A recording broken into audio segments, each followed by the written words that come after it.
होते या ठिकाणी की आम्ही लढू इथून कोणी कोणी नावं घेतली, कुठल्या कुठल्या नेत्यांची नावं होती या ठिकाणी. आदित्य ठाकरे गेले कुठे, वरुण सरदेसाई गेले कुठे, अजून कोण कोण नेते होते या ठिकाणी की आम्ही लढू या ठिकाणी.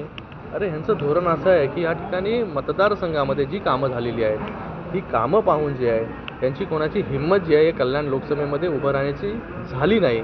म्हणून एका कार्यकर्त्याला त्या ठिकाणी उभं केलं आणि त्या ठिकाणी जे आहे की तुम लढो हम कपडा संभालते असं ह्यांचं धोरण जे आहे गेल्या अनेक वर्षापासून आहे. ह्यांच्यात हिंमत होती तर ह्यांनी उभं राहायला पाहिलं होतं या ठिकाणी. मोठ्या मोठ्या वल्गना करून झाल्या, पण त्यांना माहिती आहे ह्या कल्याण लोकसभेची जनता जी आहे ती महायुतीच्या पाठीशी आहे, महायुतीच्या उमेदवाराच्या पाठीशी आहे, विकासाच्या पाठीशी आहे. जे विकासाचं राजकारण गेले 10 वर्ष आम्ही या ठिकाणी केलं त्या आधारावरती आम्ही जे आहे हे या ठिकाणी जे आहे हे मतदान मागण्यासाठी लोकांकडे जातो आणि लोक जे आहेत हे यावेळेस रेकॉर्ड तोड मतांनी जे आहे हे या ठिकाणी महायुतीचा उमेदवार जे आहे ते त्या ठिकाणी जिंकून देतील. हा पूर्ण ठाम विश्वास जो आहे आमच्या सगळ्या कार्यकर्त्यांना